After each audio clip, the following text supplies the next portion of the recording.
وقال الله تعالى في موضع آخر من يطع الرسول فقد أطاع الله ومن تولى فما أرسلناك عليهم حفيظا وقال الله تعالى في موضع آخر الذي خلق الموت والحياة ليبلوكم أيكم أحسن عملا عن أبي هريرة رضي الله عنه قال قال رسول الله صلى الله عليه وسلم إن الله لا ينظر إلى صوركم وأموالكم ولكن ينظر إلى قلوبكم وأعمالكم رواه مسلم وعن أبي هريرة رضي الله عنه قال قال رسول الله صلى الله عليه وسلم كل أمتي يدخلون الجنة إلا من أبى قالوا يا رسول الله ومن أبى قال من أطاعني دخل الجنة ومن عصاني فقد أبى رواه البخاري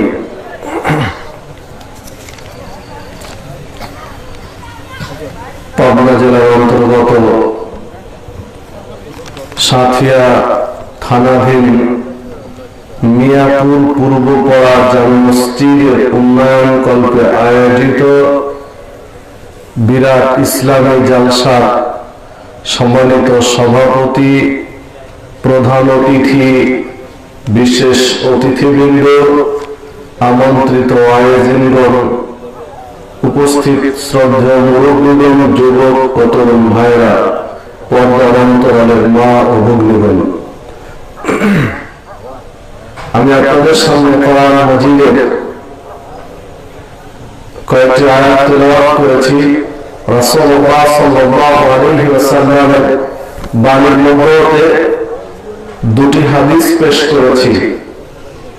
এর আলোকে আজকে আমার আলোচনার বিষয় অনুসরণীয় ব্যক্তি, অনুসরণীয় একমাত্র ব্যক্তি হচ্ছেন মুহাম্মদ সাল্লাল্লাহু আলাইহি ওয়াসাল্লাম। নাজাত পেতে চাইলে, মুক্তি পেতে চাইলে, জান্নাত পেতে চাইলে একজনেরই অনুসরণ করতে হবে, তিনি হলেন মুহাম্মদ সাল্লাল্লাহু আলাইহি ওয়াসাল্লাম। উল্লেখিত বিষয়ের উপরে কুরআন মাজিদ, সহিহ হাদিস, প্রাসঙ্গিক কিছু কথা বলে আলোচনার ইতি টানব ইনশাআল্লাহ। ওমা তাওফীকি ইল্লা বিল্লাহ আলাইহি তাওয়াক্কালতু ওয়া ইলাইহি উনীব। সম্মানিত উপস্থিতি, তো দেখুন, আল্লাহ রাব্বুল আলামিন এই পৃথিবীতে মানুষকে সৃষ্টি করেছেন, মানুষকে পৃথিবীতে পাঠিয়েছেন। এই পৃথিবীর মানুষকে সৃষ্টির যে মূল লক্ষ্য, উদ্দেশ্য, এটা তো আমরা জানি, তাই না? কি সেটা? আল্লাহর ইবাদত করার জন্য। তো পৃথিবীর মানুষকে যে লক্ষ্য এবং উদ্দেশ্য নিয়ে সৃষ্টি করলেন, তার ইবাদত করবে। তো এই ইবাদতের ধরনটা কেমন হবে, ইবাদতটা কিভাবে করবে, কখন করবে, কি পদ্ধতিতে করবে, তার সংখ্যা কেমন হবে, এইটা জানানোর জন্য আল্লাহ রাব্বুল আলামিন যখন যেই সময়ের লোকের জন্য যাকে উপযুক্ত মনে করেছেন তাকে নবী হিসাবে বা রাসূল হিসাবে পৃথিবীতে পাঠিয়েছেন। তো শেষ জামানা, শেষ যুগে মানুষকে সঠিক রাস্তা দেখানোর জন্য, ইবাদতের পদ্ধতি শিখানোর জন্য, ইবাদতের ধরন, সংখ্যা বাস্তবায়ন করার জন্য যাকে নির্বাচন করেছেন তিনি হচ্ছেন মুহাম্মদ রাসূলুল্লাহ সাল্লাল্লাহু আলাইহি ওয়াসাল্লাম। তো তাকে যেহেতু নির্ধারণ করে আল্লাহ পাঠিয়েছেন এবং তার অনুসরণের করার কথা বলেছেন, বিধায় আর কারো অনুসরণ নয়, মুহাম্মদ সাল্লাল্লাহু আলাইহি ওয়াসাল্লামকে উপেক্ষা করে। আমি বুঝাতে পারলাম কিনা জানি না। দেখুন, এই কোরআন মাজিদ, এই কোরআন মাজিদে সামান্য কোনো ত্রুটি আছে বলে মনে হয়? কোন ত্রুটি আছে কোরআন মাজিদে? আল্লাহ রাব্বুল আলামিন সূরা আল-আনআম 115 নম্বর আয়াতে উল্লেখ করেছেন, ওয়াতাম্মাত কালিমাতু রাব্বিক সিদকাও ওয়া আদলা লা মুবাদদিলা লিকালিমাতিহি ওয়া হুয়াস সামিউল আলীম। আল্লাহ রাব্বুল আলামিন বলছেন, ওয়াতাম্মাত কালিমাতু রাব্বিক, আপনার প্রভুর কালিমা, আপনার প্রভুর বাক্য, আপনার প্রভুর শরীয়ত, সিদকাও ওয়া আদলা, সততা দিয়ে, কল্যাণ দিয়ে, ইনসাফ দিয়ে, ন্যায়নিষ্ঠা দিয়ে তাম্মাত, পরিপূর্ণ। মানে কোরআন মাজিদ সততা, ন্যায়নিষ্ঠা, কল্যাণ দিয়ে পরিপূর্ণ। লা মুবাদদিলা লিকালিমাতিহি, এই কালিমাকে, এই শরীয়তকে, এই বিধানকে পরিবর্তন করতে পারে এইরকম কেউ নেই পৃথিবীতে। গোটা পৃথিবীর মানুষ যদি ঐক্যবদ্ধ হয়ে কোরআন মাজিদের কিছু পরিবর্তন করার চেষ্টা করে, সম্ভব? সম্ভব কি? এই যে বর্তমান সময়ে 26টা না কয়টা আয়াতকে পরিবর্তন করার একটা প্রক্রিয়া করছে না, শুনেছেন কি? কয়টা আয়াত? কোন দেশ? বোকার স্বর্গে বসবাস করছে, বোকার রাজ্যে বসবাস করছে। মানে উই পোকার ডানা উঠে কখন? উই পোকার ডানা উঠে মরিবার তরে। যখন মরণ ঘনি আসে তখন এই রকম কিছু ডানা গজায়। সবার উপস্থিতি 2, 4, 5, 10 জন কেন, গোটা পৃথিবীর মানুষ যদি ঐক্যবদ্ধ হয়, গোটা পৃথিবীর মানুষ, যে কোরআন মাজিদ এর কিছু আয়াত, একটা বিধান, বেশি নয়, 26টা কেন, কোরআন মাজিদের একটা বিধান পরিবর্তন করবে গোটা পৃথিবীর মানুষ মিলে, তবুও সম্ভব নয়। লা মুবাদদিলা লিকালিমাতিহি, কারো সাধ্য নেই এই কালিমাকে চেঞ্জ করা, পরিবর্তন করা। কেননা সূরা হিজর 9 নম্বর আয়াতে আল্লাহ রাব্বুল আলামিন বলেছেন, ইন্না নাহনু নাযালনা যিকর ওয়া ইন্না লাহু লাহাফিজুন, আমি এই জিকির নাযিল করেছি, আমি এর সংরক্ষক, আমি নিজে হেফাজত করব। আল্লাহ দায়িত্ব নিয়েছেন। আল্লাহ যদি কোরআন মাজিদকে সংরক্ষণ করে, হেফাজত করে, তো তোমরা 2, 4, 10, 20, 50 জন কারো, কোটি কোটি মানুষ যদি এটা চেঞ্জ করার চেষ্টা করে, সম্ভব? হ্যাঁ, আল্লাহ দায়িত্ব নিয়েছেন। ইতিহাস হয়তো ভুলে গেছে, তুরস্কে একবার চেষ্টা করেছিল কোরআন মাজিদ অবমাননা করার। হ্যাঁ, যদি বেয়াদবি বেশি হয়ে যায় আল্লাহ তৎক্ষণাৎ ধরেন, আর সীমা যদি কম থাকে তাহলে দেরি করে ধরেন। বেয়াদবির পর্যায়ে যদি বেড়ে যায়, সীমা লঙ্ঘন হয়ে যায়, তৎক্ষণাৎ ধরেন। 80-র দশকে তুরস্কে এইরকম মানে অমুসলিম সৈন্যদের সুবর্ণ জয়ন্তী বর্ষ পালনের একটা ব্যবস্থা করা হয়েছিল সাগরের তীরে। আমি ইতিহাসের কথা বলছি, কোরআন হাদিস নয় কিন্তু। 80-র দশকের কথা। সাগরের তীরে ব্যবস্থাটা করা হয়েছিল, যেখানে ইহুদি, খ্রিস্টান, বড় বড় জেনারেলরা সবাই ছিলেন আর কি, সেনাবাহিনীর উচ্চ পদস্থ কর্মকর্তা। তাদের একটা বর্ষপূর্তি এবং মানে অফিসারদের র্যাঙ্ক বাড়বে আর কি ওই অনুষ্ঠানের পরে, ওই র্যাঙ্ক বাড়ানো হবে অনুষ্ঠানে, এক র্যাঙ্ক থেকে আর এক র্যাঙ্কে দেওয়া হবে। তো খুব আনন্দ। আর অমুসলিমদের আনন্দ মানে কি? নাচ গান। এখন মুসলিমদেরও তাই হয়ে গেছে, দুর্ভাগ্য এটা আমাদের। মুসলিমদের আনন্দ হয়েছে কি? নাচ গান দিয়ে। তো মুসলিমদের তো মুখস্থ নাচ গানের আনন্দ। তো কিছু মুসলিম সৈন্য ছিল যারা একদম সংখ্যায় খুব কম, অল্প, হাতে গোনা 2-4 জন, কিন্তু অমুসলিম সবাই। তো একজন খ্রিস্টান জেনারেল একজন মুসলিমকে বলছে, কই তোমরা কোরআন নিয়ে আসো। নর্তকী নাচছে, মদ পান করে আছে, অনেকে মাতলামি করছে, আর একজন বলছে যে কই কোরআন মাজিদ নিয়ে আসো দেখি। তো ও নিয়ে আসবে না।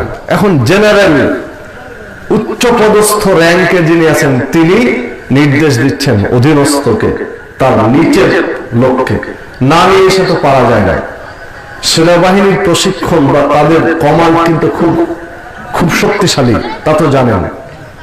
সেনাবাহিনীতে যদি কেউ চাকরি করা থাকেন বা কেউ আত্মীয় স্বজন থাকে, তাদের কাছে শুনবেন যে কমান্ডার বা উচ্চ পদস্থ যিনি অধীনস্থদেরকে যদি তেঁতুল গাছ দেখে বলে এটা আম গাছ, তো সবাই বলবে এটা আম গাছ। মানে উল্টো বলার কোন সুযোগ নেই। ওই বৈঠকে উল্টো বলার তাদের কোনো অধিকার নাই। যা বলেছে তাই, ভুল তো ভুলই সিদ্ধান্ত, সেটাই বাস্তবায়ন করতে হবে। যতক্ষণ উনি প্রত্যাহার না করবেন ততক্ষণ দ্বিতীয় কথা বলার তাদের সুযোগ, তাদের প্রশিক্ষণই তাই। এখন বাধ্য তিনি কোরআন মাজিদ নিয়ে এসেছেন। তো কোরআন মাজিদ নিয়ে এসে যখন ওই খ্রিস্টান জেনারেলকে দিয়ে দেওয়া হয়েছে, কোরআন মাজিদের সূরা হিজর 9 নম্বর আয়াতটা বের করে তাকে দিচ্ছে যে তুমি মুসলিম পড়ো, কি লেখা আছে। তো ওখানে নাচ ড্যান্স দিচ্ছে নর্তকীরা, মদ পান করে মাতলামি করছে সব, আর ওর মধ্যে কোরআন মাজিদ তেলাওয়াত করতে চাইছে না, আমি করবো, করো তেলাওয়াত, না আমি তেলাওয়াত করতে, এটা তেলাওয়াতের বৈঠক না, তেলাওয়াত করার জায়গা না।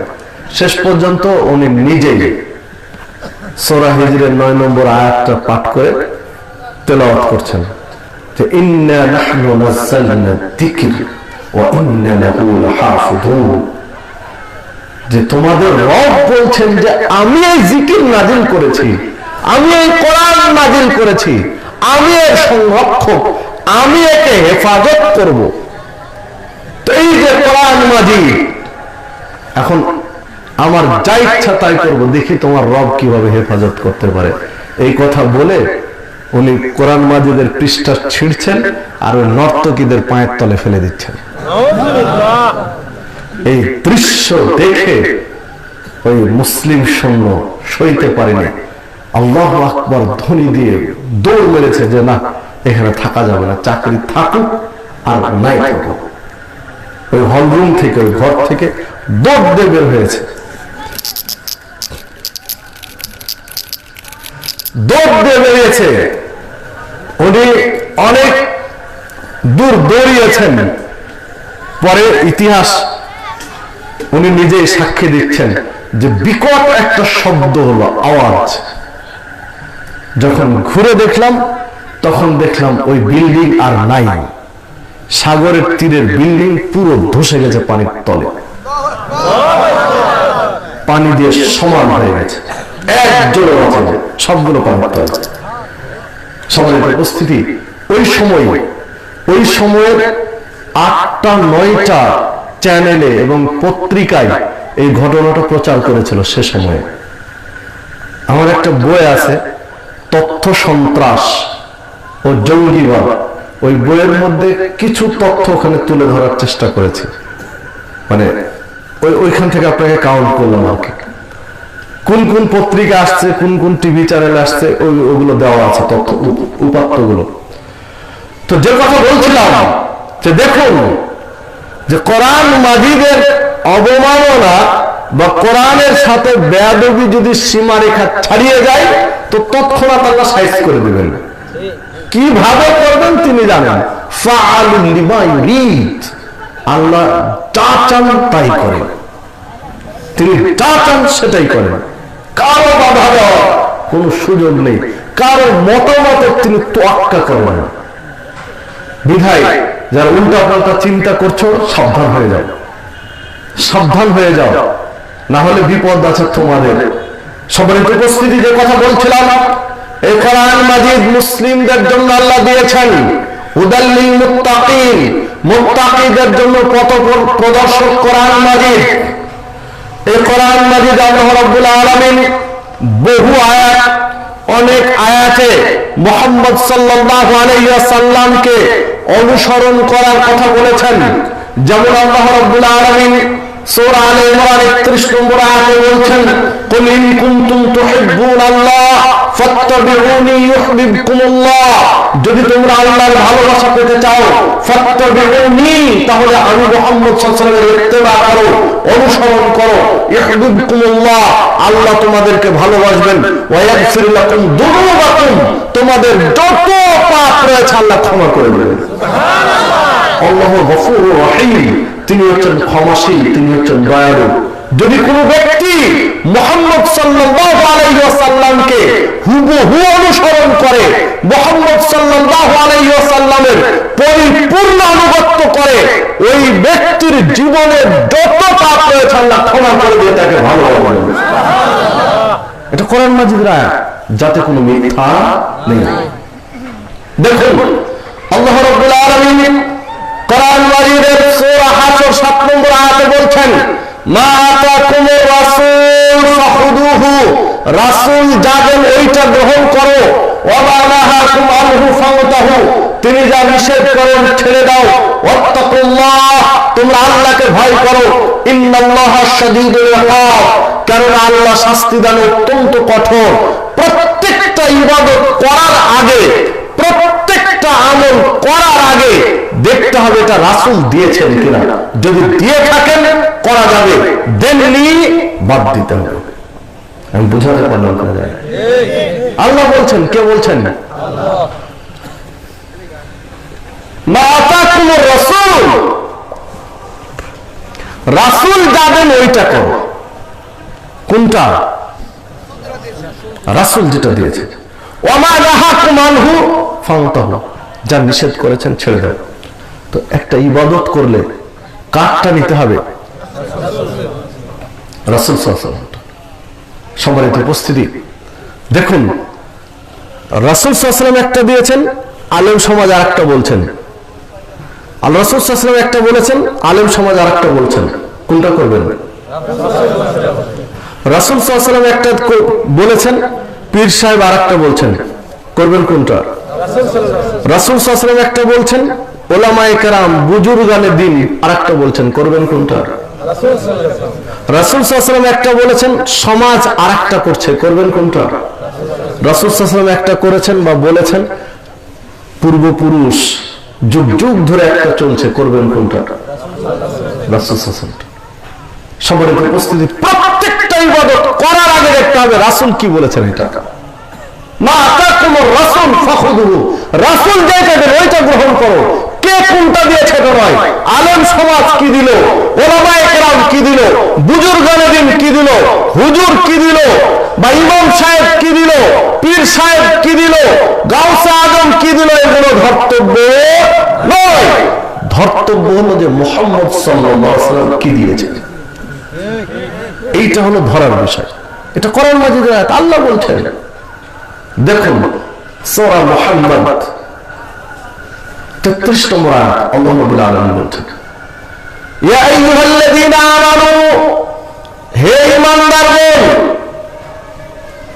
আতিউল্লাহ, তোমরা আল্লাহর আনুগত্য করো, ওয়া আতিউর রাসূল, রাসূলের অনুসরণ করো, ওয়ালা তুবতিলু আমালাকুম, তোমাদের আমলগুলো বরবাদ করো না।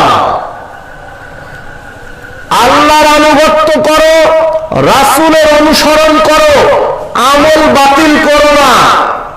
কে বলছেন? আল্লাহ। মানে আল্লাহর আনুগত্য, রাসূলের অনুসরণ না হলে আমল কি হবে? আমল কি হবে? বাতিল। আল্লাহর আনুগত্য করো, রাসূলের অনুসরণ করো, আমল বাতিল করো না। মানে আল্লাহর আনুগত্য, রাসূলের অনুসরণ না হলে ওই আমল বাতিল। সম্মানিত উপস্থিতি, ছোট্ট একটা উদাহরণ দেই, তাহলে বোঝা সহজ হবে। ধরুন এটা একটা পোস্টার, তাই না? এই পোস্টারটা আপনার এলাকার ছাত্রদের একটা প্রতিযোগিতা, চিত্র অঙ্কন প্রতিযোগিতা, চিত্রাঙ্কন প্রতিযোগিতার ব্যবস্থা করা হলো যে এই পোস্টারটা আঁকতে হবে। এই পোস্টারটা হুবহু যে আঁকতে পারবে তাকে ধরেন 1 লাখ টাকা পুরস্কার দেওয়া হবে। বললাম যে এই পোস্টারটা হুবহু যে আঁকতে পারবে তাকে পুরস্কার দেওয়া হবে 1 লাখ টাকা। এখন 50 জন ছাত্র অংশগ্রহণ করলো, একটু বুঝবেন কথাটা। 50 জন ছাত্র অংশগ্রহণ করলো, তো 50 জন ছাত্রের মধ্যে এই পোস্টারটা দেখেন, এই পোস্টারটা কাটিং এ বা প্রেসে প্রিন্টের সময় একটু বাঁকা করে ফেলেছে। পোস্টারটা দেখতে পাচ্ছেন কি? দেখেন এই মাথা কম আর এই মাথা বেশি, মানে কি হয়েছে? একটু ক্রস হয়ে গেছে, তাই না? এখন যে আঁকছে ছাত্র, এরা যার মনে যেটা আসছে ও আঁকছে, যার মনে যেটা ধরেছে। তো একটা ছেলে দেখলো যে এটা তো ক্রস হয়ে আছে, এটা সোজা করলে দেখতে তো বেশি ভালো লাগবে, সোজা করলে বেশি ভালো লাগবে নাকি? তো একজন সোজা করে আঁকলো এটা, আর একজন এখানে বাঁকা আছে বাঁকা করে আঁকলো, বিভিন্ন জন বিভিন্ন এঁকেছে। একজন সোজা করে হুবহু পোস্টারটা এঁকেছে, ও যা আছে তাই, কিন্তু সোজা করেছে। আর একজন হুবহু পোস্টারটা এঁকেছে যার একটু বাঁকা করে। দেখতে ভালো লাগছে কোনটা? সোজা করাটা। এখন আপনারা হলেন বিচারক, এখন আপনারা কাকে 1 লাখ টাকা পুরস্কার দেবেন? আপনাদের উপরে ছেড়ে দিলাম, বলেন।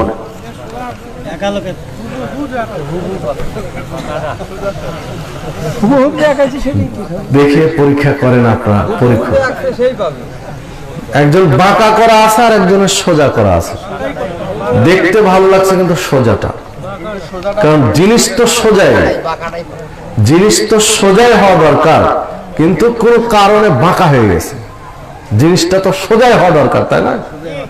জিনিসটা তো প্রিন্টে সোজাই হওয়ার কথা, সোজা করারই ছিল, উচিত ছিল, কিন্তু যে কোনো কারণটা হয়তো কাগজটা দিতে উল্টে একটু মেকে গেছে, প্রিন্ট হয়েছে বাঁকা। এখন একজন বাঁকা এঁকেছে আর একজন সোজা করে এঁকেছে। এবার আপনি বিচারক, 1 লাখ টাকা পুরস্কার, 1 টাকা 2 টাকা নয়। আপনি কাকে পুরস্কারটা তুলে দিবেন? একজনকে আপনি বলেন, আপনাদের কাছে শুনতে চাচ্ছে। একটা জিনিস বুঝলে আজকে ওয়াজ বুঝা হয়ে যাবে, আর দরকার নেই। একটা জিনিস বুঝেন, শুধু মাথায় একটা জিনিস নিয়ে যান। হ্যাঁ বলেন, কে 1 লাখ টাকা পুরস্কার পাবে? কে? সোজা করছে, ওর কি দোষ? ও তো আরো সুন্দর করেছে, ও বেশি মাপ বাড়ি করেছে। মুরব্বি ঠিক বুঝেছেন, মাশাআল্লাহ। যে বাঁকা করেছে ও ঠিক করেছে, 1 লাখ টাকাও পাবে। আর যে সোজা করেছে ও পাবে না। বাহ্যিক ভাবে দেখতে ভালো লাগছে কাটটা, সোজাটা ভালো লাগছে, কিন্তু পুরস্কার কারণ ওকে মাতব্বরি করতে কে বলেছে? ওর সমস্যা হলো বেশি ভালো করে ফেলেছে, তাই নয় কি? ওর সমস্যা হলো কি? ও বেশি ভালো করে ফেলেছে।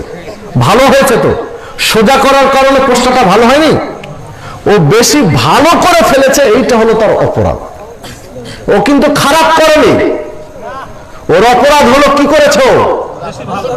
বেশি ভালো করে ফেলেছে। আমি তো ওকে বেশি ভালো করতে বলিনি, আমি বলেছি এই পোস্টারটা এঁকে দাও।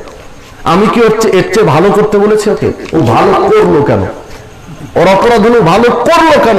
ওকে তো ভালো করতে বলিনি, আমি বলেছি এই পোস্টার আঁকো, এখানে যা আছে সেটা আঁকো। ও ভালো করে ফেলেছে, হলো অপরাধ। মনে রাখবেন, এই পৃথিবীতে ইবাদতের চিত্র আঁকার জন্য আপনাকে আমাকে পাঠিয়েছেন আল্লাহ রাব্বুল আলামিন। যে মুহাম্মদ সাল্লাল্লাহু আলাইহি ওয়াসাল্লাম যখন যে ইবাদত যেভাবে করেছেন, তোমরা ঠিক সেই ইবাদতটা ওইভাবে করে এঁকে দাও।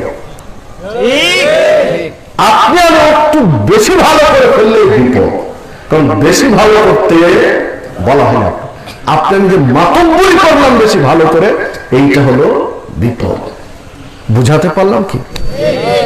বাহ্যিক দৃষ্টিতে কাজটা ভালো, বাহ্যিক দৃষ্টিতে কাজটা ভালো লাগবে দেখতে, যে হ্যাঁ বিদাত গুলো দেখতে কিন্তু সুন্দর লাগে। প্রত্যেকটা বিদাত দেখতেও সুন্দর লাগে, করতেও সুন্দর লাগে, শুনতেও ভালো লাগে। প্রত্যেকটা বিদআত দেখতেও ভালো লাগে, শুনতেও ভালো লাগে, করতেও ভালো লাগে, কিন্তু বেশ ভালো লাগাটাই হলো বিপদ। ভালো করলো কেন? ওকে তো ভালো করতে বলা হয় নাই। ওকে ভালো করতে বলা হয়েছে?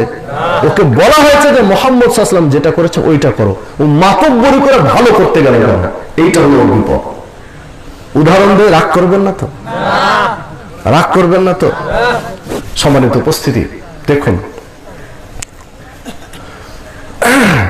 সালাতের পরে তাসবিহ পাঠ করতে হয়, গণনা করতে হয়।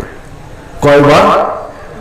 33 বার সুবহানাল্লাহ, 33 বার আলহামদুলিল্লাহ, আর 34 বার আল্লাহু আকবার। বা ওটা 33 বার বলে আরেকটা 1 বার 100 বার, যাই হোক। তো এই 33 বার আর 34 বার তাসবিহ পাঠ করতে হবে, এটা ডান হাতে। আল্লাহ রাসূল সাল্লাল্লাহু আলাইহি সাল্লাম বললেন, ডান হাতের ডান দিক থেকে তোমরা হাতের আঙ্গুলে তাসবিহ গণনা করো। বিচারের মাঠে তোমাদের হাতের আঙ্গুলগুলো আল্লাহর কাছে সাক্ষী দিবে। এই হাদিস সহিহ, যে বিচারের মাঠে তোমাদের হাতের আঙ্গুলগুলো আল্লাহর কাছে সাক্ষী দিবে। এটা হচ্ছে সুন্নাত। ডান হাতের আঙ্গুলে তাসবিহ গণনা করা সুন্নাত, আর তাসবিহ দানা দিয়ে তাসবিহ গণনা করা বিদআত। বুঝাতে পারলাম কি? তাসবিহ দানা দিয়ে তাসবিহ গণনা করা বিদআত। হ্যাঁ, এবার তো প্যাঁচ লেগে যাচ্ছে নাকি? যদি প্যাঁচ লেগে যায় আরেকটু গভীর মনোযোগ দেন, রাগ করেন না, রাগ করে উঠে যায় না যে যাক শুনবো না কথা, না। আপনি মানবেন না মানবেন সেটা আপনার স্বাধীনতা। আমার কথা আপনি মানতে বাধ্য নন, আপনি আমার কথা আপনি মানতে বাধ্য নন। আপনাকে আল্লাহ একটা আদালত দিয়েছেন, আপনার মেমোরিতে একটা বিশ্লেষণ শক্তি দিয়েছেন, বিচার করার একটা ক্ষমতা দিয়েছেন আপনার মাথায়। আপনি বিচার বিশ্লেষণ করে যদি মনে হয় যে আমি যে কথা বলেছি, আলোচনা করেছি তা কোরআন এবং সুন্নাহর ভিত্তিতে ঠিক আছে, তাহলে মানার অনুরোধ করলাম। আর যদি মনে হয় না ফাউল কথা বলেছে, তো আপনার যা খুশি করেন, আপনার কবর আপনি সামলাবেন, অন্য কেউ নয়।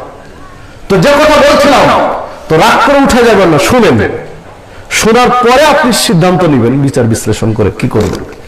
তো দেখুন, রাসূলুল্লাহ সাল্লাল্লাহু আলাইহি ওয়াসাল্লাম ডান হাতে তাসবিহ পাঠ করতে বললেন এবং বললেন কি, এই হাতের আঙ্গুলগুলো বিচারের মাঠে সাক্ষী দিবে। প্রত্যেকটা গিরা আল্লাহর কাছে সাক্ষী দিবে, প্রত্যেকটা আঙ্গুল আল্লাহর কাছে সাক্ষী দিবে যে আল্লাহ, এই বান্দা তোমাকে এত বেশি ভালোবাসতো যে আঙ্গুলের গিরায় গিরায় বলতো সুবহানাল্লাহ, আল্লাহু আকবার, আলহামদুলিল্লাহ। এই তাসবিহগুলো আঙ্গুলে গুনতো, আল্লাহর কাছে সাক্ষী দিবে বিচারের মাঠে। আর আপনি এখন নিলেন 99 দানার তাসবিহ, 99 দানার তাসবিহ বা 33 দানার তাসবিহ, আর একটা মোটা দিয়ে 34টা। আর এখন তো মাশাআল্লাহ 1000 দানার তাসবিহ বের হয়েছে। এটা আমার জানা ছিল না আগে। এই মাঝে মাঝে বিভিন্ন জায়গায় জালসায় গেলে সুযোগ পেলে যদি আশপাশে কিছু দর্শনীয় স্থান থাকে, তো আমি দেখার চেষ্টা করি যে মানুষ কিভাবে অন্যায় করছে, ভুল করছে, এগুলো মানুষকে ধরিয়ে দিলে উপকার হয়। তো আপনাদের তো পাবনা, কুষ্টিয়াতে গিয়েছিলাম।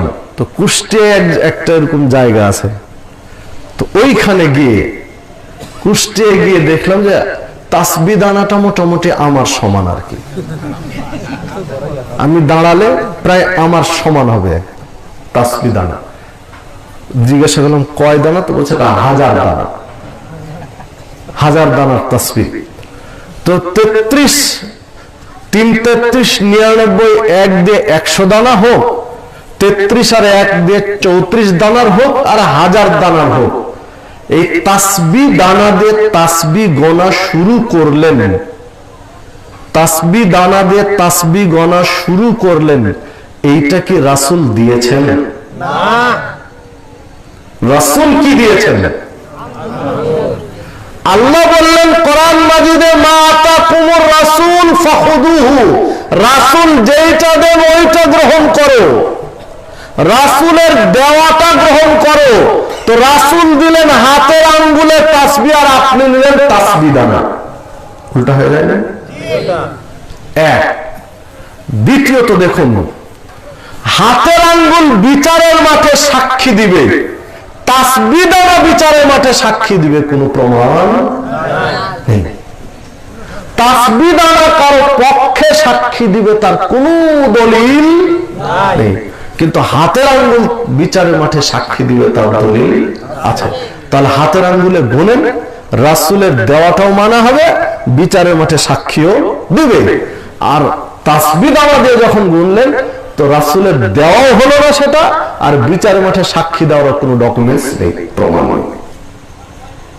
দ্বিতীয় কথাটা। তৃতীয় কথা দেখেন, তৃতীয় যে কথা সেইটা হলো, আল্লাহ রাসূল সাল্লাল্লাহু আলাইহি ওয়াসাল্লাম তার উম্মতের জন্য সবচেয়ে যে বিষয়ে বেশি ভয় করেছেন তা হচ্ছে রিয়া। ইন্না আখাফু মা আখাফু আলাইকুমুশ শিরকুল আসগার। আল্লাহ রাসূল সাল্লাল্লাহু আলাইহি ওয়াসাল্লাম বলছেন, আমি আমার উম্মতের জন্য সবচেয়ে বেশি ভয় করি সেটা হচ্ছে শিরকে আসগার, ছোট শিরক। সাহাবীরা জিজ্ঞাসা করলেন, ওমা শিরকুল আসগার, ছোট শিরক কি? তখন আল্লাহ রাসূল সাল্লাল্লাহু আলাইহি ওয়াসাল্লাম বলছেন, আর রিয়া, লোক দেখানো কাজ, লৌকিকতা, প্রদর্শনী, মানুষকে দেখানো, অহংকার আছে যেগুলোতে, মানুষকে দেখানো, এই কাজগুলো হলো কি? রিয়া। সম্মানিত উপস্থিতি, আপনি হাতের আঙ্গুলে তাসবিহ গুনছেন বসে বসে, অন্যরা তেমন চোখে পড়বে না, পড়বে কি? হাতের আঙ্গুলে গুনছেন, হাত তো এখানে আছে। আর যখন তাসবিহ দানা নিয়ে আপনি রাস্তা দিয়ে হেঁটে যাচ্ছেন, হাতে মানে মসজিদ থেকে বেরিয়েছেন, তাসবিহ দানা দিয়ে সুবহানাল্লাহ আর একটা করে দানা ছাড়ছেন, ঠাকাস করে একটা ছেড়ে দিলেন, আবার সুবহানাল্লাহ আর একটা দানা ছেড়ে দিলেন, এই যে রাস্তা দিয়ে হেঁটে যাচ্ছেন আর তাসবিহ দানা দিয়ে গুনছেন আর ঠক ঠক করে যাচ্ছেন, এতে রিয়ার ভয় আছে। আর 10 জন মানুষ আপনার তাসবিহ দানা দেখছেন আর বলছে, বাপ রে বাপ, কি পরহেজগার, মনে হচ্ছে আসমান থেকে বুজুর্গ কেবল নিয়ে আসলো।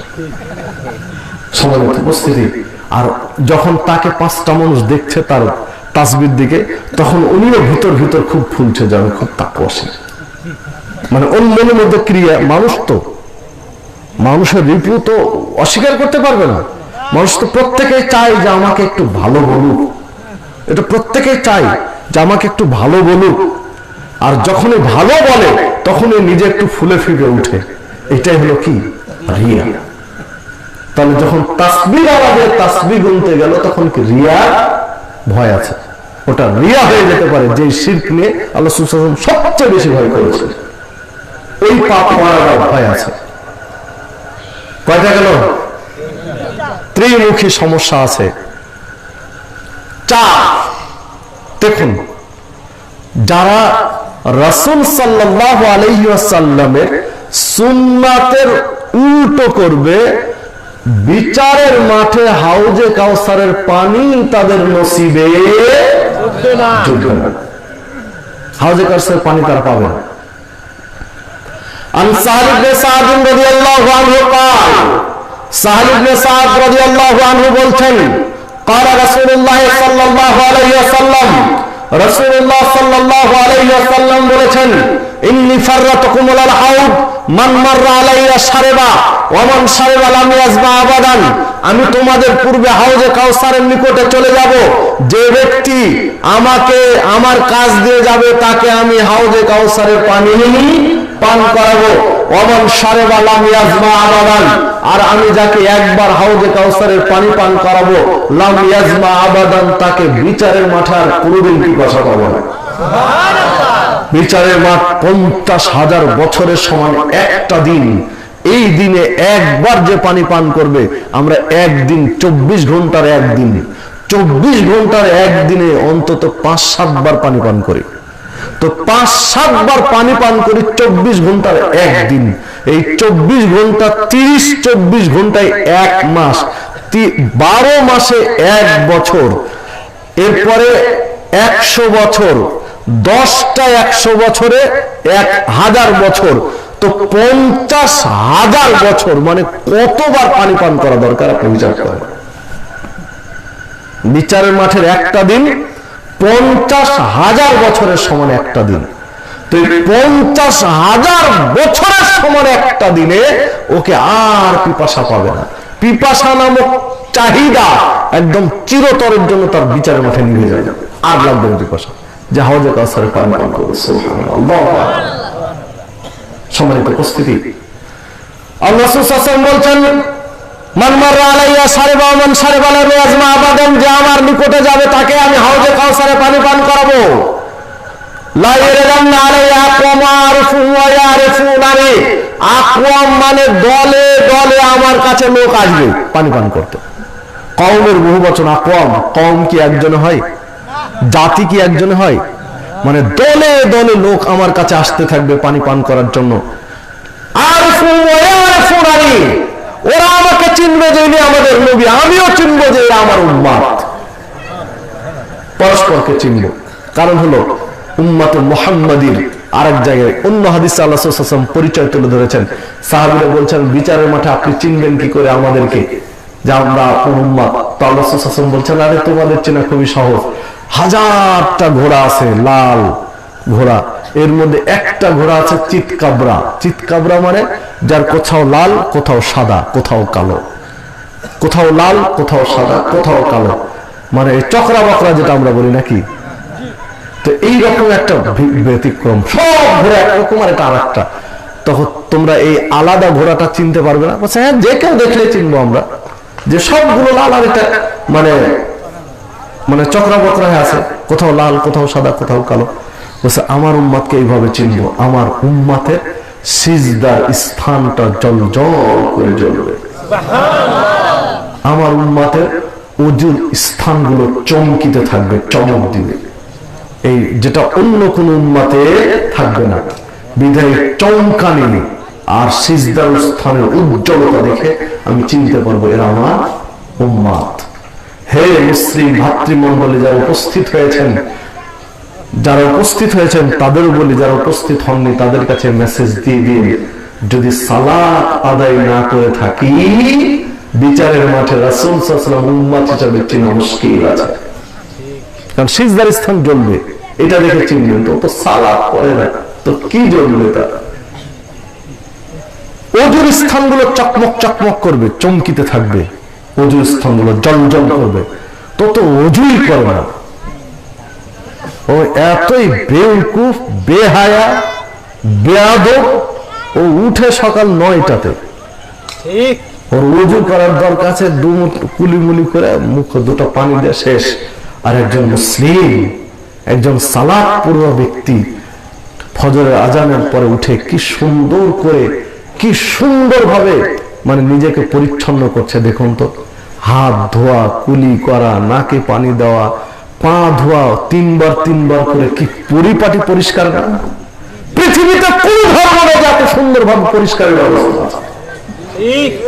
পৃথিবীতে কোন ধর্মে এত সুন্দর ব্যবস্থাপনা নেই যা ইসলামে রয়েছে।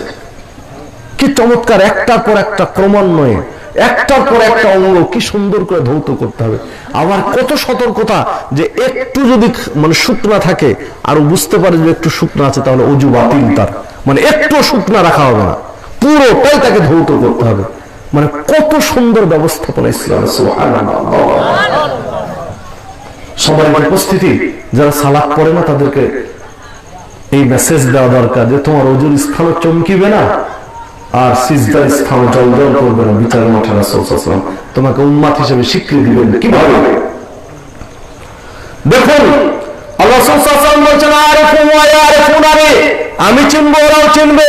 সুম্মা ইউহালু বাইনি ওয়া বাইনহুম, এমত অবস্থায় লোকগুলোর মধ্যে আর আমার মধ্যে একটা ব্যারিকেড দেওয়া হবে, একটা প্রাচীর দেওয়া হবে, একটা আড়াল করে দেওয়া হবে, একটা পর্দা দিয়ে দেওয়া হবে, বাধা দিয়ে দেওয়া হবে যেন আসতে না পারে ওরা।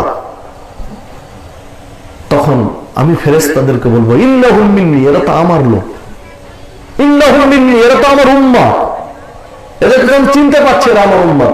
তো কেন তাহলে বাধা দিয়ে দিলে? কেন মাঝখান দিয়ে একটা ব্যারিকেড দিলে, একটা প্রাচীর দিলে, আসতে দিচ্ছ না? তখন ফেরেশতা বলবে, ফেরেশতারা বলবেন আল্লাহ রাসূল সাল্লাল্লাহু আলাইহি ওয়াসাল্লামকে, মানে আল্লাহ ফেরেশতাদেরকে বলবেন আর ফেরেশতারা রাসূলকে বলবেন যে ইন্নাকা লা তাদরি মা আহাদাসু বা'দাক। হে আল্লাহ রাসূল সাল্লাল্লাহু আলাইহি ওয়াসাল্লাম, আপনি জানেন না এরা আপনার মৃত্যুর পরে আপনার সুন্নাত শরীয়তকে পরিবর্তন করে দিয়েছে। আপনি একরকম শরীয়ত দিয়ে এসেছেন, ওরা আর এক রকম মেনেছে। তখন আল্লাহ রাসূল সাল্লাল্লাহু আলাইহি ওয়াসাল্লাম বলবেন সাহকানা সাহকানা লিমান গায়্যারা বা'দি, দূর হও দূর হও হে হতভাগা উম্মাহ, যারা আমার মৃত্যুর পরে আমি যা রেখে এসেছিলাম তা ওই বিধান পরিবর্তন করে ফেলেছে। আমার হতভাগা উম্মাহ মানে ওর তো ওজুর স্থান চকমক করছে, ও তো ওযু করেছে, ওর সিজদার স্থান দলদল করছে, মানে ও তো সিজদা দিয়েছে, মানে সিজদাও ঠিক আছে, তার ওযুও ঠিক আছে, কিন্তু সমস্যা হলো রাসূল সাল্লাল্লাহু আলাইহি ওয়াসাল্লাম যে সুন্নাত দিয়ে গেছেন এই সুন্নাতের উল্টো করেছে, ও একটু বেশি করেছে বা কম করেছে। তখন রাসূল সাল্লাল্লাহু আলাইহি ওয়াসাল্লাম বলেন লিমান গায়্যারা বা'দি, আমার পরে যারা চেঞ্জ করে দিয়েছো, আমার শরীয়তকে পরিবর্তন করে দিয়েছো, আমার সুন্নাতের ব্যতিক্রম করেছো, তারা দূর হও, তাদের জন্য আমার শাফাআত নেই, হাউজে কাউসারের পানি নেই, তোমরা দূর হয়ে যাও এখান থেকে। সহিহ বুখারী ৭০৫০ ৭০৫১ নম্বর হাদিস সহিহ বুখারী। সম্মানিত উপস্থিতি, যে কথা বলছিলাম যে দেখুন মিল আছে না কথা, ওই যে এটা আঁকতে বললাম, সমস্যা কি ও বেশি ভালো করে ফেলেছে। হাতের আঙ্গুলে যুক্তি দেখেন, হাতের আঙ্গুলে তাসবিহ গুনতে গিয়ে মুরব্বী মানুষ ৩৩ বার হচ্ছে না ৩৪ বার হচ্ছে, মনে রাখা যাচ্ছে না, কঠিন তো ৩৩ না ৩৪ মোসাব্বা লেগে যাচ্ছে, সন্ধ্যের মধ্যে পড়ে যাচ্ছে, একটা তাসবিহ দানা দিয়ে গুনছে, ভুল হবে না, একদম একুরেট ৩৩টাই হবে। সুন্দর লাগছে না দেখতে? যুক্তিটা খুব সুন্দর না? সুন্দর না অসুন্দর? কি সুন্দর চমৎকার যুক্তি, যে হাতের আঙ্গুলে গুনতে গিয়ে মুরব্বী মানুষ মনে থাকে না ৩৩ না ৩৪ না ৩২ ভুলে যায়, আর তাসবিহ দানা তো ভুলবে না, একদম একুরেট পারফেক্ট হবে তার জন্য। কি সুন্দর, মানে ওই সুন্দরটাই সমস্যা, ওই ভালো করতে গেল কেন, ওই ভালো করাটাই তার জন্য মুশকিল, বিপদ। এই ভালো করতে বলা হয়নি। একজন ব্যক্তি মুরব্বী মানুষ হাতের আঙ্গুলে তাসবিহ গুনবেন, তাসবিহ গুনতে গুনতে যদি তার ভুল হয় তবু আল্লাহ পরিপূর্ণ নেকি দিবেন, কেননা ওই মুরব্বীর মেমোরি দুর্বল হয়ে গেছে, তাই না? এই মুরব্বীর মেমোরি দুর্বল হয়ে গেছে, এইটা কে করেছেন? আল্লাহ। তার বয়সটা কে বাড়িয়েছেন? আল্লাহ। তাহলে তো আল্লাহ জানেন যে মুরব্বী এখন হুবহু পারবে না, বিধায় তার ভুল হলেও আল্লাহ পুরো নেকি দিবেন। বোঝা গেল কি? বিধায় ওখানে আপনি আল্লাহর সিস্টেমের বাহিরে নিজে কিছু তৈরি করতে গেলাম, এটা হলো বিদআত, মানে সুন্নাতের উল্টো করলাম, এটা বিদআত। এই বিদআত থেকে আপনাকে আমাকে বাঁচতে হবে, রাসূল দিয়েছে কিনা সেইটা দেখতে হবে, তিনি যেভাবে বলেছেন সেইটা মেনে নিতে হবে। বাহ্যিক ভাবে যদিও যেটা তৈরি করব সেটা দেখতে ভালো লাগে, শুনতেও ভালো লাগে, করতেও ভালো লাগে, তারপর সেটা চলবে না, করা যাবে না, করলে বিপদ রয়েছে। আল্লাহ রাসূল সাল্লাল্লাহু আলাইহি ওয়াসাল্লাম দূর হও করে তাড়িয়ে দিবেন, শাফাআত করবেন না। দেখেন আল্লাহ রাব্বুল আলামিন যেমন বললেন তেমন রাসূল সাল্লাল্লাহু আলাইহি ওয়াসাল্লাম বলছেন, রাসূলের সুন্নাতের অনুসরণ করে লাভ কি?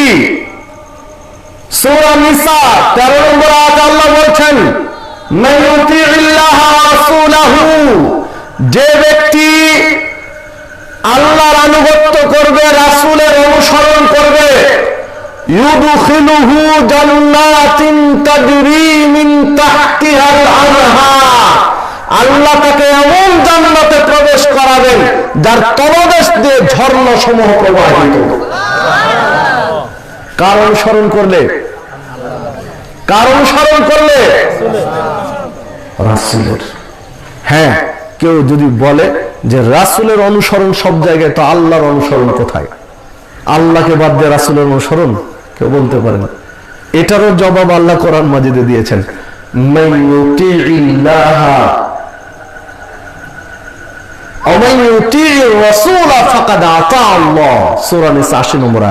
যে ব্যক্তি রাসূলের আনুগত্য করলো ও সরাসরি আল্লাহর আনুগত্য করলো।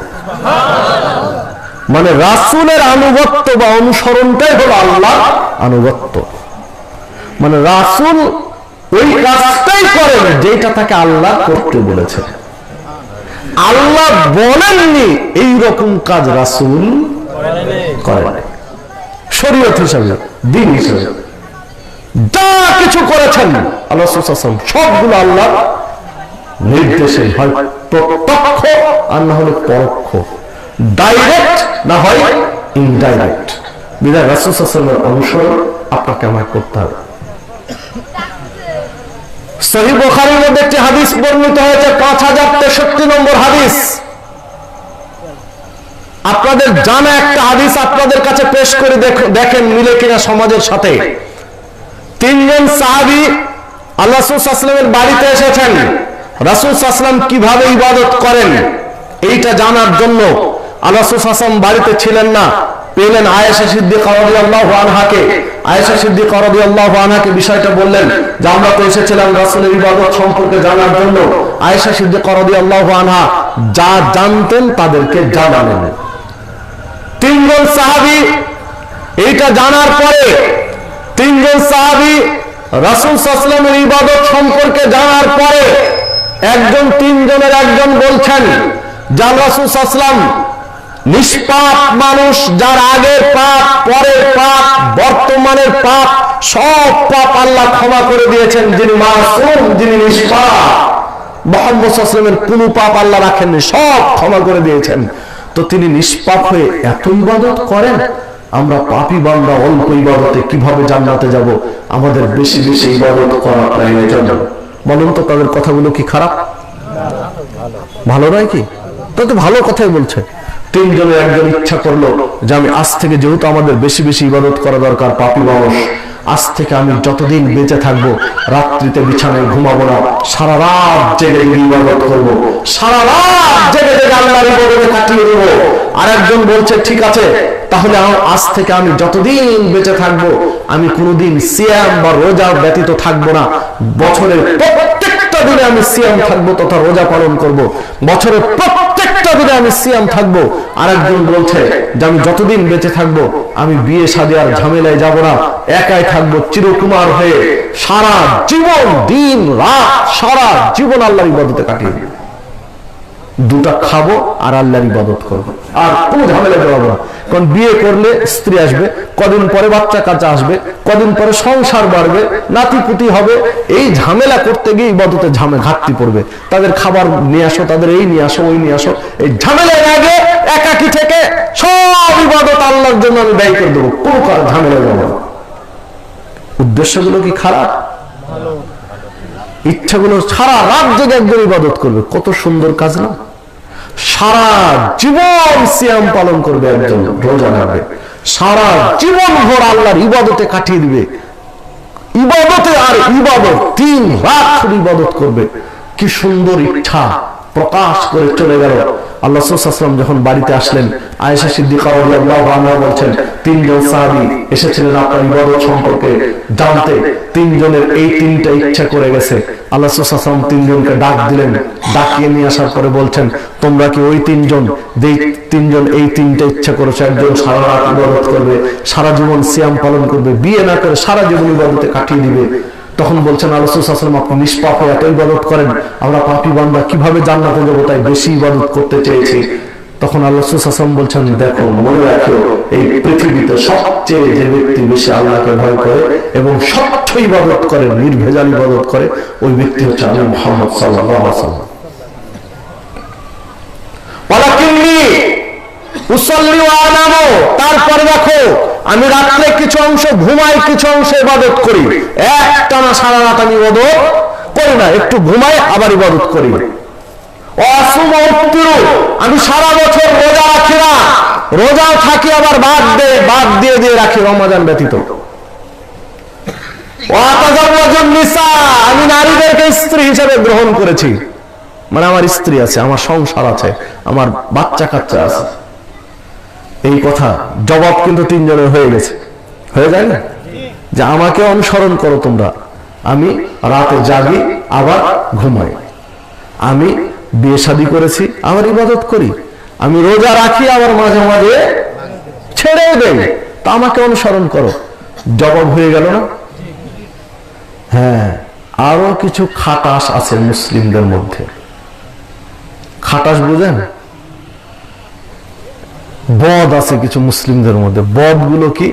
এই বদ গুলো যুক্তি দেখায় যে আরে বুঝলাম এটা কোরআনে নেই, বুঝলাম এটা হাদিসে নেই, বুঝলাম এটা রাসূল করেননি, কাজটা তো ভালো, করলে সমস্যাটা বলে না? বদ এই রকম বদ প্রকৃতির মুসলিম নেই যে বুঝলাম এটা কোরআনে নেই, হাদিসে নেই, রাসূল করেননি বা সাহাবীরা করেননি, কাজটা তো ভালো, করলে সমস্যা কি? এদের জবাবটা এবার দিচ্ছেন ওই হাদিসের মধ্যে,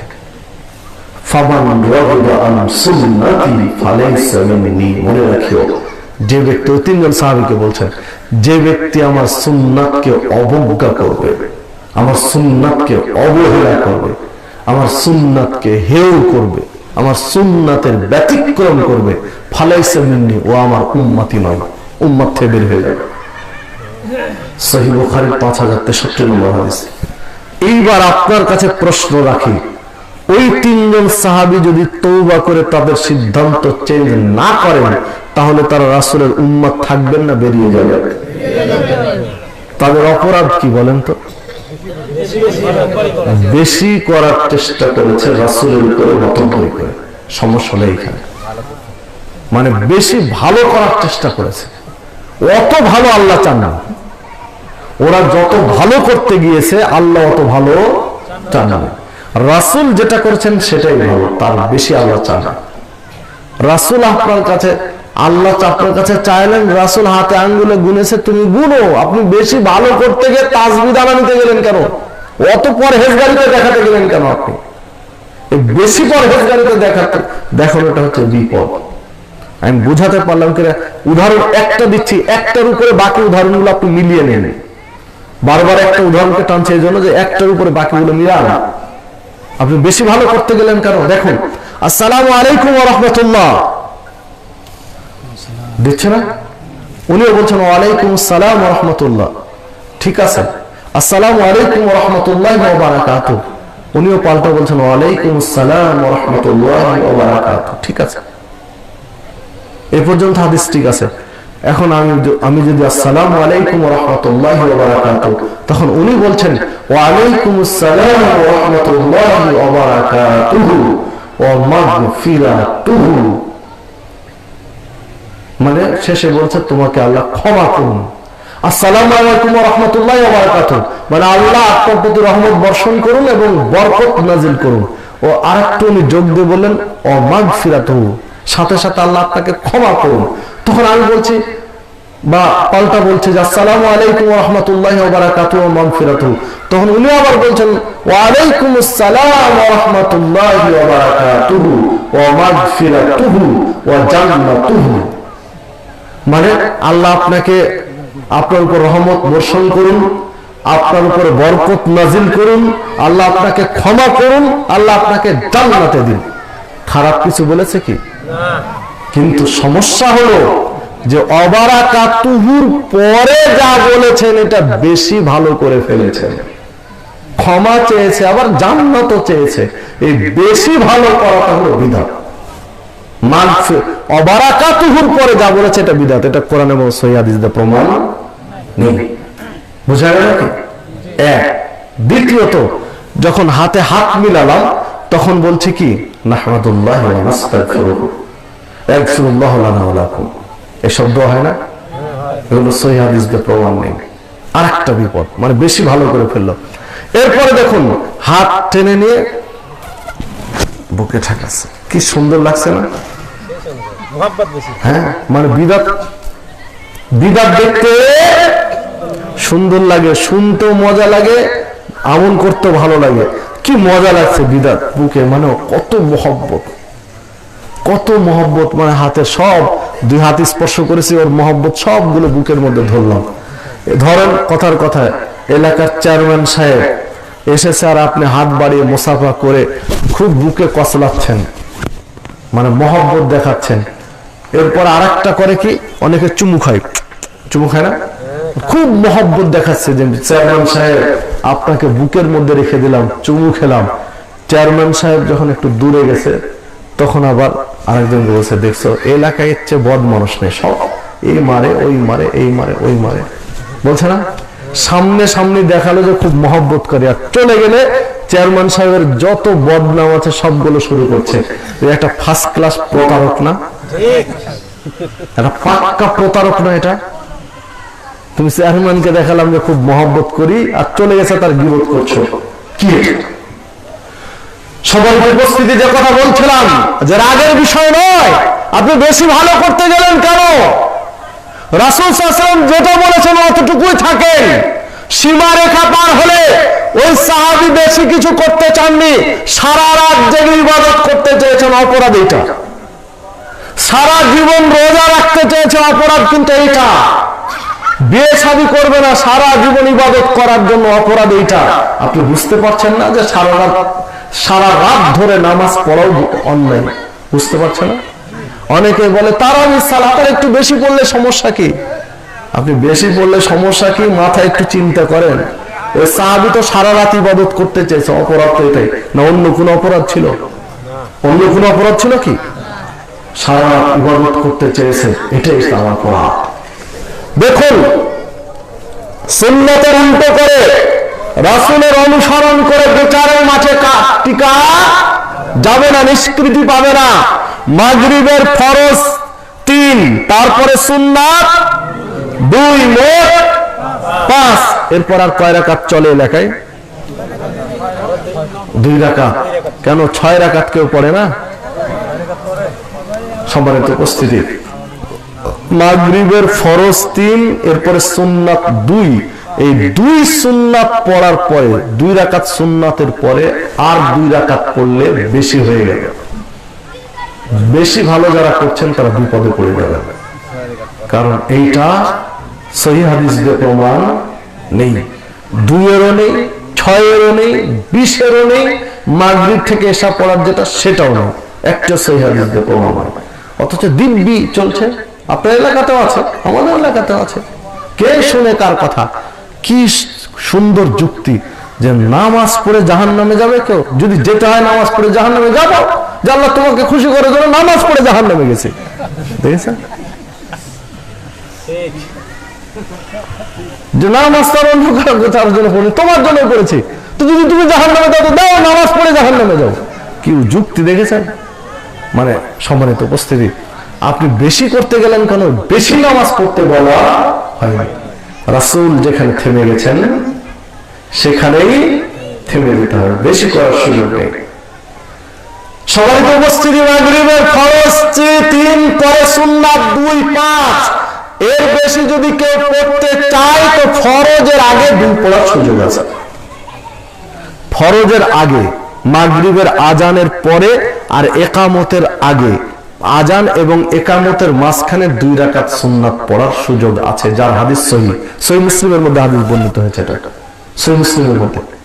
ওইটা কেউ পড়ে না, যেটা হাদিস দিয়ে প্রমাণ আছে, ওইটা কেউ পড়ে না। অনেকেই মনে করবে যে কেবল শুনলাম আজকে, বলছে যে অনেকেই মনে করবে যে আজকে কেবল শুনলাম, এরা নতুন নতুন হাদিস বানাচ্ছে। না বাবাজি, আমি হাদিস বানাচ্ছেন, এটা হাদিসে আছে। আপনি যেটা করছেন ওটাই রায়। ওইখানে পড়া যায় না, যায় এখানে, কিন্তু এইখানে কেউ পড়ে না, পড়ে ওইখানে, উল্টোটা করে। কি চমৎকার! রাসূলের সুন্নাত না মেনে উল্টো করে। বাঙালি উল্টোটা করা বেশি পছন্দ করে, বাঙালি উল্টো করা বেশি পছন্দ করে। 2-4টা উদাহরণ দিয়ে দেখেন মিলে কিনা। একজন পুরুষের জন্য নাভি ঢাকা ফরজ না সুন্নাত? নাভি ঢাকা ফরজ। মানে মূল সতর কি? পুরুষের নাভি থেকে হাঁটু, মানে নাভি আর হাঁটু এই 2টা ঢেকে রাখতে হবে, এই মাঝখানটা ঢেকে রাখতে হবে। এটা তো মূল সতর, মৌলিক সতর। তো নাভি ঢাকা কি? ফরজ। আর টাকনু ঢাকা কি? টাকনু ঢাকা হারাম। টাকনু ঢাকা হারাম, নাভি ঢাকা ফরজ, টাকনু ঢাকা হারাম, তাই না? কি এখনকার যুবকরা নাভি উদাম করে টাকনু ঢাকে, উল্টো হয়ে গেল না? ফরজ তরক করে হারামটা করে। যদি আমি উল্টো বলি তো আপনি 2-4 দিন পরে, আজকে অজের পরে একটা গতি থাকে, 5 দিন 10 দিন পরে এলাকায় যে যুবক ঘুরবে,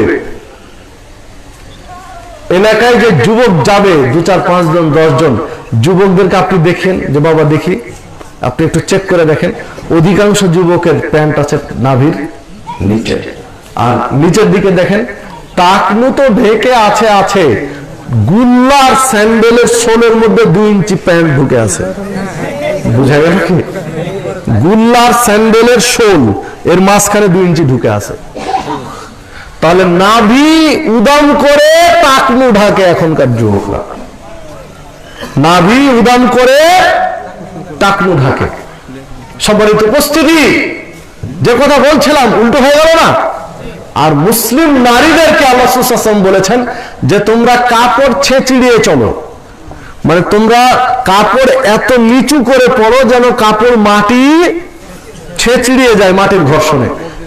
তখন আল্লাহ সাল্লাল্লাহু আলাইহি ওয়াসাল্লামের একজন স্ত্রী বলছেন যে ইয়া রাসূলুল্লাহ সাল্লাল্লাহু আলাইহি ওয়াসাল্লাম, আমরা যে মাটি ছেঁচিড়িয়ে কাপড় পরে মসজিদে যাই, বাড়ি থেকে বের হলাম তো অনেক সময় নাপাকি লেগে আছে মাটিতে, ওই নাপাক মাটিতে কাপড় ছেঁচিড়িয়ে যাওয়ার ফলে আমাদের কাপড়টা নাপাক হয়ে যায়, তো এই কাপড়ে তো আবার মসজিদে সালাত আদায় করি।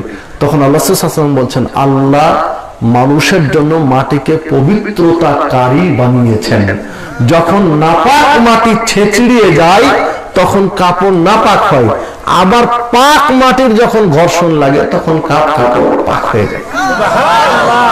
হাদিস সহিহ। কোথাও না ছেঁচড়ালেও অন্তত মসজিদের বারান্দায় গিয়ে তো কাপড়টা ছেঁচড়ায় পাক জায়গাতে, তখন পাক হয়ে যায়। তো নারীদেরকে কি বললেন? কাপড় ছেঁচড়িয়ে পড়তে। পুরুষকে বললেন টাকনুর উপরে পড়তে, আর নারীদেরকে ছেঁচড়িয়ে। তো পুরুষ নাভি উদাম করে টাকনু ঢেকে মাটি ছেঁচড়ানো শুরু করলো, আর নারীদেরকে বললেন কাপড় ছেঁচড়িয়ে পড়ো, তোরা টাকনুর উপরে উঠানো শুরু করলো। দেখেন কত যে নতুন নতুন বিভিন্ন পায়জামা গুলো এসেছে, সব টাকনুর উপরে সিস্টেম। মাঝখানে একটা পায়জামার বাংলা লিঙ্গা কি পায়জামা ছিল মাঝখানে, ওই টাকনুর উপরে তো হবে, তারপর 3-4 ইঞ্চি ফেলে রাখতো আর কি। ওটা অবশ্য এখন চলে গেছে, এখন নতুন এখন কি প্লাজো না কি আসছে, ওই লুঙ্গির মতো মাঝখানে সেলাই দিলে প্লাজো হয়ে যায় আর কি। আসলে আল্লাহ রহম করুক। তো এখন বিভিন্ন ডিজাইন আসছে, যাই হোক যে কত ভিন্ন, তো অনেক পোশাক আছে নারীদের যেগুলো টাকনুর উপরে। তো উল্টো হয়ে যাচ্ছে না? সম্পূর্ণ উল্টো হয়ে যাচ্ছে। বড় হচ্ছে এক, পর করছে আর একটা।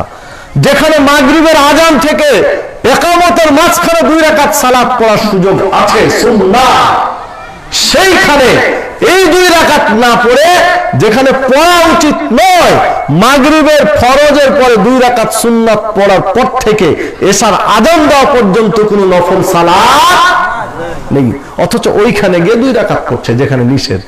আর যে জায়গায় পড়ার আদেশ আছে, উচিত আছে বা সুন্নাহ আছে, সেটা পড়ে না। মানে উল্টো সব জায়গায় চলছে। মাওলানা আবু তাহের বর্ধমানী একজন প্রথিত যশা আলোচক ছিলেন, নাম শুনেছেন তো নাকি? ওনার একটা বই আছে, বইটার নাম হল উল্টো বুঝিল রাম। ওই বইটা যদি কারো পড়া থাকে বা দেখা থাকে দেখবেন, ওই বইটার শিরোনামে উল্টো বুঝিল রাম। ওই উল্টো কথাটা উল্টো করে লিখেছেন উনি, উল্টিয়ে লিখেছেন। মানে স্বাভাবিকভাবে তো উল্টো এইভাবে হয় রস্য, কিন্তু উল্টো উল্টো দিক দিয়ে দিয়েছেন। তো আমাদের অবস্থা হয়েছে উল্টো, আমাদেরকে বলা হয়েছে একটা আর করি আর একটা। উদাহরণ একটা দিলাম আপনাকে, 2টা দিলাম, একটা সালাতের আর একটা কাপড় পরার। আর উদাহরণ দেব, দেখেন আল্লাহ রাসূল সাল্লাল্লাহু আলাইহি ওয়াসাল্লামের সুন্নাহ, যখন তিনি কোনো খাবার খেতেন প্লেট চেটে খেতেন, প্লেট চেটে খেতেন। আর এখন আপনাকে কিছু খাবার দিয়েছে, এটা যদি চেটে আপনি খেয়ে নেন, একদম মুছে খান, তো বলবে যে কোন মেহমান, জীবনে মনে কিছু খায়নি। মানে কিছু জিনিস রেখে দিতে হবে, খাবার কিছু রেখে না দিলে আপনি হয়ে যাবেন একদম আনকালচার, আনসোশাল, অসামাজিক। আপনি সামাজিকতা বুঝেন না, আধুনিকতা বুঝেন না, আপনি সেকেলে আদম যুগের মানুষ। আপনি বুঝেছেন? যেখানে মুঠে খাওয়ার কথা ইসলামে, চেটে খাওয়ার কথা, আর সেখানে কিছু না রাখলে আপনার চলবে না। এই হলো আধুনিকতা। সামাজিক উপস্থিতি হলো দুইটা হলো। আর দেখবেন আল্লাহ রাসূল সাল্লাল্লাহু আলাইহি ওয়াসাল্লাম বলছেন যে খাবার খেতে খেতে যদি কিছু পড়ে যায় সেটা তুলে খাও, সেটা তুলে খাও, ময়লা লাগলে ধুয়ে খাও। আর পড়ে গেছে খাবার, ওইটা যদি আপনি তুলেন তাহলে আপনার আর ইজ্জত থাকবে না, ইজ্জত পাংচার হয়ে যাবে। পড়ে গেছে ওটা আর নেওয়া যাবে না, ওটা পড়ে গেছে, পড়ে গেছে। পুরো উল্টো, শরীয়তের উল্টো চলছে। যে কথা বলার জন্য আপনাকে ইতিহাসগুলো বলছি, যদিও হেসে হেসে আপনার কাছে গল্প করছি, গল্প না, এটাই পৃথিবীর বাস্তবতা। আপনাকে মডেল হিসাবে, অনুসরণীয় ব্যক্তি হিসাবে মুহাম্মদ সাল্লাল্লাহু আলাইহি ওয়াসাল্লামকে ধরতে হবে যদি জান্নাত পেতে চাই। প্রত্যেকটা ক্ষেত্রে রাসূলের অনুসরণ করতে হবে। আনা আবি হুরায়রা রাদিয়াল্লাহু আনহু قال قال رسول الله صلى الله عليه وسلم, আবু হুরায়রা রাদিয়াল্লাহু আনহু বলেন রাসূলুল্লাহ সাল্লাল্লাহু আলাইহি ওয়াসাল্লাম বলেছেন, কুল্লু উম্মতি ইয়াদখুলুনাল জান্নাহ, আমার প্রত্যেক উম্মত জান্নাতে যাবে, ইল্লা মান আবা, আবা ব্যতীত। ক্বালু ইয়া রাসূলুল্লাহ ওয়া মান আবা, সাহাবীরা বললেন হে আল্লাহর রাসূল, আবা কে? তখন আল্লাহ রাসূল সাল্লাল্লাহু আলাইহি ওয়াসাল্লাম বলছেন, মান আতাআনি দাখালাল জান্নাহ, যে ব্যক্তি আমার অনুসরণ করে, আমাকে অনুসরণ করে, আমাকে ফলো করে, হুবহু আমার মতো করার চেষ্টা করে, দাখালাল জান্নাহ, ওই ব্যক্তি জান্নাতে যাবে। ওয়া মান আসাআনি ফাকাদ আবা, আর যে ব্যক্তি আমার ব্যতিক্রম করে, আমার সুন্নতের উল্টোটা করে, ফাকাদ আবা, সে হচ্ছে অস্বীকারী, সে আবা, সে ব্যক্তি জান্নাতে যাবে না। সহিহ বুখারী ৭২৮০ নম্বর হাদিস। আর রাসূল সাল্লাল্লাহু আলাইহি ওয়াসাল্লাম বলছেন, মান আতা মুহাম্মাদান ফাকাদ আতা আল্লাহ, যে ব্যক্তি মুহাম্মদ সাল্লাল্লাহু আলাইহি ওয়াসাল্লামের অনুসরণ করবে, ওই ব্যক্তি সরাসরি আল্লাহর অনুসরণ করবে, আল্লাহর অনুগত করবে। ওয়া মান আসা মুহাম্মাদান সাল্লাল্লাহু আলাইহি ওয়াসাল্লাম ফাকাদ আসা আল্লাহ, আর যে ব্যক্তি মুহাম্মদ সাল্লাল্লাহু আলাইহি ওয়াসাল্লামের নাফরমানি করবে, মুহাম্মদ সাল্লাল্লাহু আলাইহি ওয়াসাল্লামের উল্টোটা করবে, ফাকাদ আসা আল্লাহ, ওই ব্যক্তি সরাসরি আল্লাহর সাথে নাফরমানি করবে। সহিহ বুখারী ৭২৮২ নম্বর হাদিস।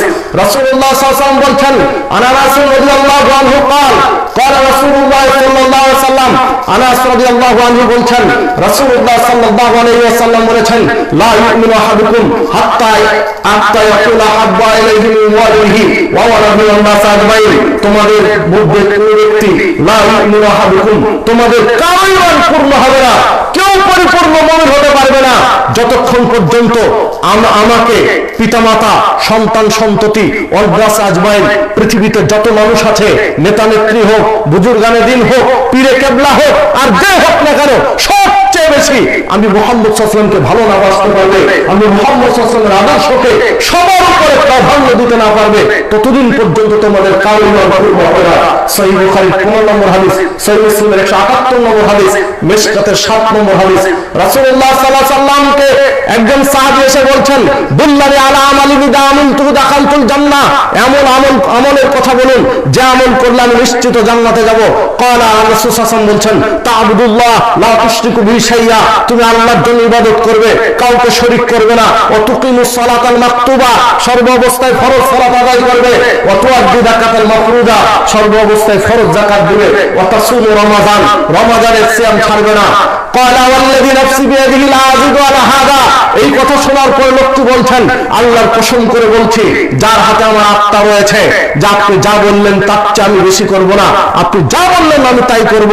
অফি রিওয়ায়াতিন ওয়ালা আনকুস, আরেক বর্ণনা এসেছে আমি কমও করব না, আপনি যা বললেন তাই করব, কমাবো না, বাড়াবো না, হুবহু আপনি যা শিখালেন সেটাই করব। ফালাম্মা ওয়াল্লাহ, যখন লোকটা রাস্তা দিয়ে হেঁটে চলে গেল, ক্বালা নবী সাল্লাল্লাহু আলাইহি ওয়াসাল্লাম, তখন রাসূলুল্লাহ সাল্লাল্লাহু আলাইহি ওয়াসাল্লাম বলছেন, মান সাল্লাহু ইয়ানজুরু ইলা রাজুলিন মিন আহলিল জান্নাহ, যদি কোনো ব্যক্তি জান্নাতি কোনো লোককে দেখতে চাও, ফালইয়ানজুর ইলা হাদা, ওই লোকটাকে দেখো যে লোকটা চলে গেল রাস্তা দিয়ে, এই যে লোকটা বলে গেল যে আপনি যা বললেন তাই করব, কমাবো না, বাড়াবো না, একটু কমাবো না, একটু বাড়াবো না, হুবু আপনি যা শিখালেন সেটাই করবো। তোমরা যদি জান্নাতের লোক দেখো, ওই লোকটাকে দেখো।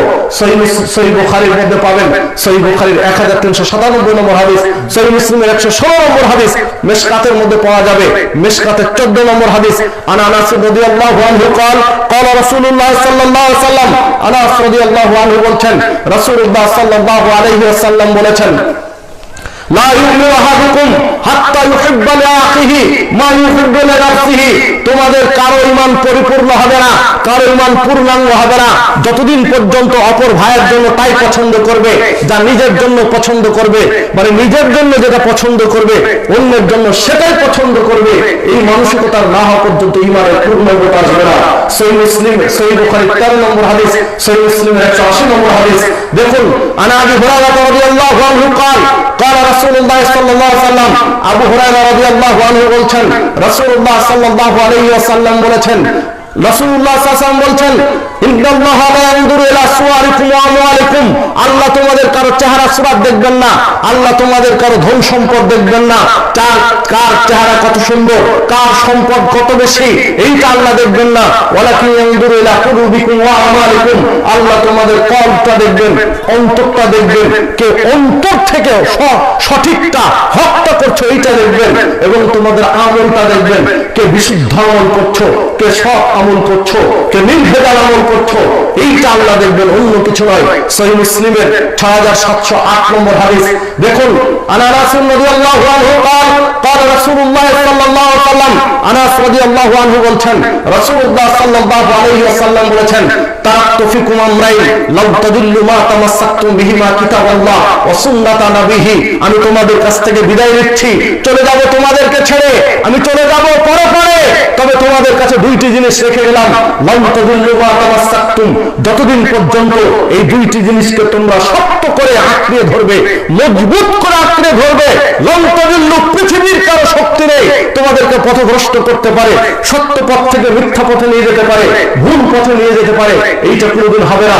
সর্বদা তোমরা হকের উপরে টিকে থাকবে যদি দুইটি জিনিসকে আঁকড়ে ধরতে পারো।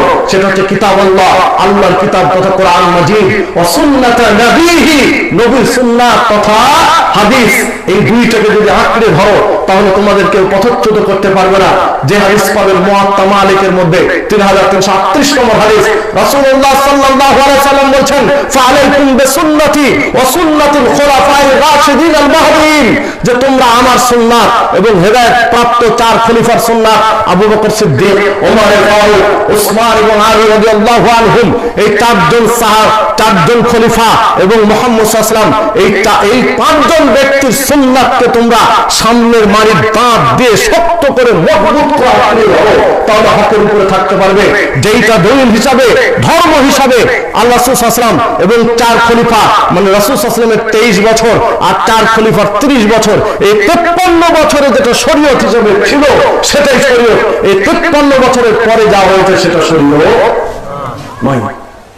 সম্মানিত উপস্থিতি, একটা কাজ করতে হলে আপনাকে দেখতে হবে যে ওই 53 বছর এটা হয়েছে না হয়নি। কয়েকদিন আগে সামনে আসছে, আজকে শাবান মাস, শাবানের কয়েকদিন গেল তাই না, 7 তারিখ, আর 7 দিন পরে আসছে হালুয়া রুটির হিলিক, আসছে না শবে বরাত।